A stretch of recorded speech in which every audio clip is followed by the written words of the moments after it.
En materia de litigio, mucho se nos ha hablado sobre técnicas, normas procesales, habilidades orales, escritas, precisión, la buena estrategia, en fin, la lista es larga y por supuesto todo es válido y necesario. ¿Quién ha estudiado Derecho con la consigna de iniciar su ejercicio de profesión con la idea de desempeñar un mal papel en sala de juicio? Decía el profesor de un profesor que es mejor ponerse rojo en clases que pálido en juzgados. Nadie desea un mal desempeño. Queremos ser los mejores oradores, los mejores abogados, que se sienta el litigio, ¿no? Pero, ¿por qué se piensa que esa labor es en solitario? No depende solamente de las habilidades de ese que por demás posee todas las anteriores cualidades. La abogada preparada ha perdido la cuenta de sus litigios. El brillante abogado nuevamente lo hizo solo. Bueno, en realidad eso no es tan cierto. No lo hizo solo. Existe un conglomerado de sujetos llamados los testigos, de los que podríamos decir recae mucho el éxito o el fracaso del caso. Parece que cuando llega la victoria son los grandes olvidados. Es por eso que hoy les vengo a hablar de la importancia de los testigos en el proceso judicial.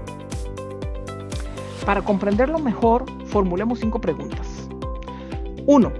¿Quiénes son los testigos? 2. ¿Qué papel desempeñan?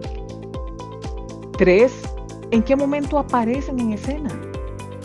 4. ¿Qué se les puede preguntar y qué no? 5. ¿Cuántos deberían de ser? ¿1, muchos, pocos? Iniciemos entonces creando una escena. Tratándose este curso de civil, omitamos penal. Podemos pensar en materias varias, contractual, familia, incluso a partir del interés colectivo en materia de tránsito, utilicémoslo como un amigable ejemplo. Pensemos en lo típico, en la colisión. La mejor manera de entender un hecho podría ser que la relate de principio a fin aquel a quien el hecho le ha perjudicado. Pero aquí no se trata solamente de palabras que generen credibilidad. No importa que la parte afectada narre con precisión asuntos elementales que capten incluso la atención del juzgador. Y que esa historia, por más que se narre con precisión, en secuencia correcta, minuciosa, digna de ser creída a portas, aunque se denote una posibilidad enorme que infiera que la parte cuenta la verdad, se requiere de pruebas que respalden esa narración, pruebas que podría producir el efecto jurídico que buscamos. Es aquí donde pueden surgir perfectamente los testigos del proceso. Entonces, respondamos las preguntas iniciales. ¿Quiénes son los testigos? Bueno, los testigos son aquellas personas que le comunican al juez el conocimiento que tienen acerca de algún hecho cuyo esclarecimiento interesa para la decisión de un proceso, teniendo la obligación de declarar ante la justicia sobre los hechos que conocen, hechos que les consten, teniendo el deber de rendir declaración con la verdad sin ocultar información relevante. Ahora, ¿qué papel desempeñan los testigos? Ellos pueden acreditar las aseveraciones que ofreció la parte declarante. Esas declaraciones reforzarán no solo ese testimonio, también reforzarán nuestra prueba material. Es importante tener presente que toda la prueba que se tenga en poder para ser presentada tiene que cumplir los requisitos formales y materiales, es decir, apegarnos a las exigencias que establece la norma y después de ello fluir con nuestra teoría, proponiendo por supuesto la necesidad de las pruebas aportadas para que surtan el efecto deseado. Entra en escena la frase del sabio docente: ustedes no pueden dejar vacíos en un juicio, porque si los dejan, el juez se encargará de llenarlos. Y es que, entendiendo que la participación de los testigos es indiscutiblemente importante, que una declaración bien rendida, bien guiada, bien presentada acreditará los hechos controvertidos entre las partes, que un buen desempeño ofrecido en el momento propicio pueden marcar la diferencia, es que valoraremos con justicia el asiento de aquel que llegó a entregarlo todo a nuestro favor. Ahora bien, ¿en qué momento aparecerán en escena? Regresemos al ejemplo inicial de la colisión. Habiendo concurrencia de personas, algunas más cerca del hecho que otras, podrá confirmar con mayor facilidad el hecho ocurrido, en el que perfectamente podría señalar como responsable de esa colisión al chofer que aseguró ver que se brincó la luz del roja del semáforo, porque le consta, porque lo vio. Entra también en escena el que afirma haber visto minutos antes a uno de los choferes salir tambaleándose de un bar, por ejemplo. O bien la señora quien aseguró haber visto a uno de los choferes observando el celular mientras manejaba. En fin, los ejemplos son muchos y las posibilidades infinitas.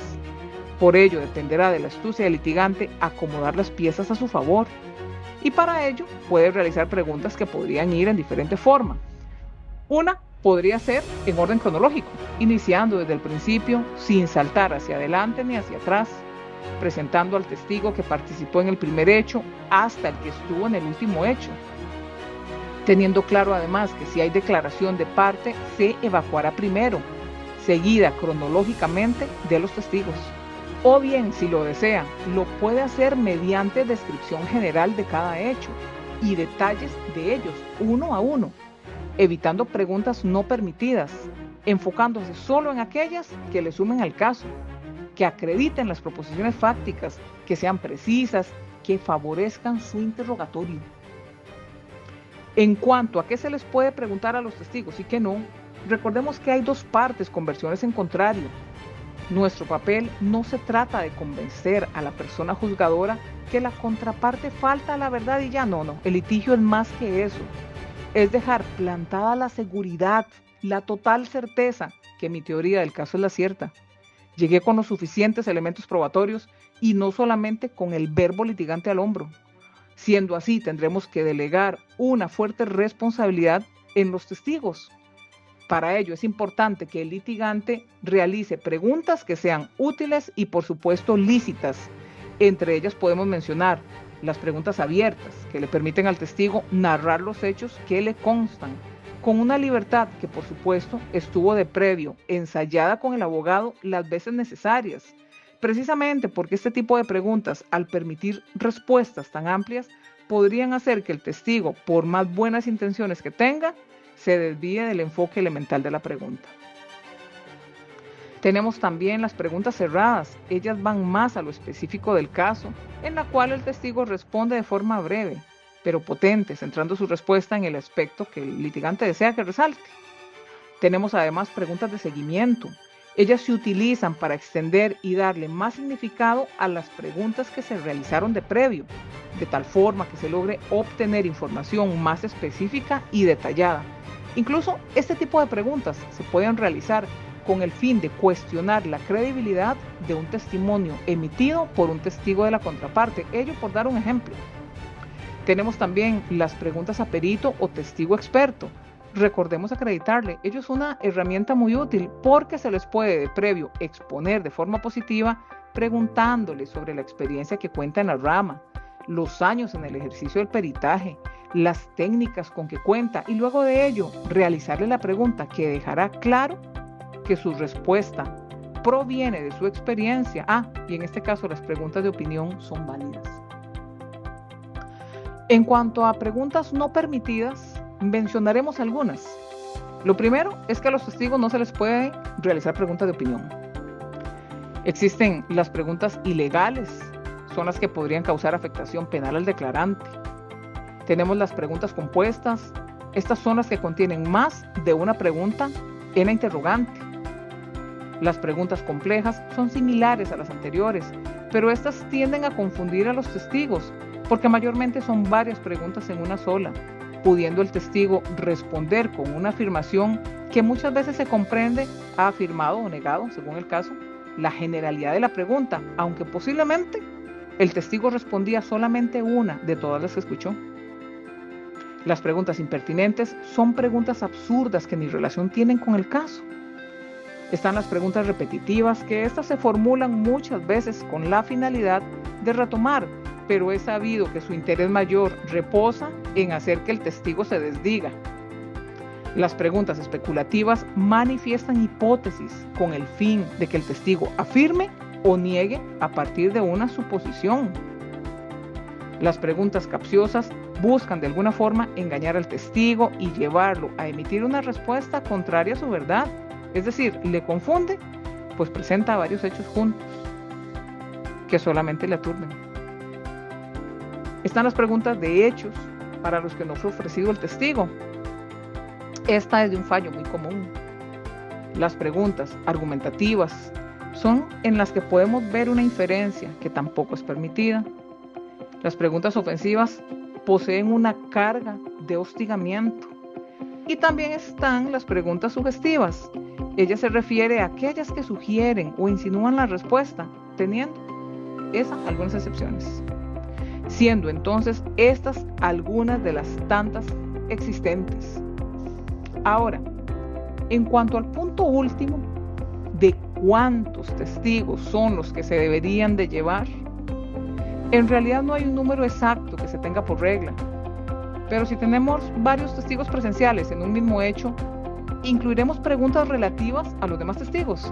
Siguiendo la ruta de esas piezas claves, tomaremos en cuenta solamente los que sean necesarios, aquellos que en el rompecabezas se logren perfilar como los mejores, los que irán al punto importante para la acreditación de nuestra teoría del caso, pero eso sí, sin ser apocados ni exagerados en la cantidad.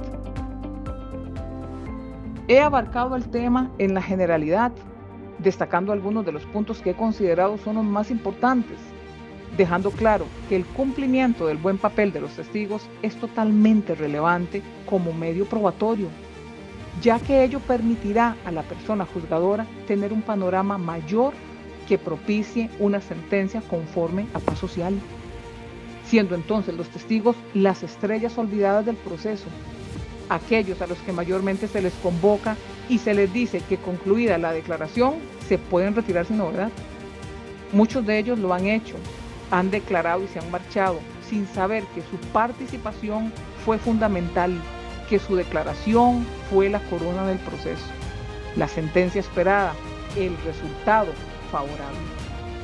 He recordado la frase de primera página. El juez puede dejar de lado escritos, confesiones e indicios, pero difícilmente podrá juzgar sin testigos que son para él los ojos y oídos de la justicia.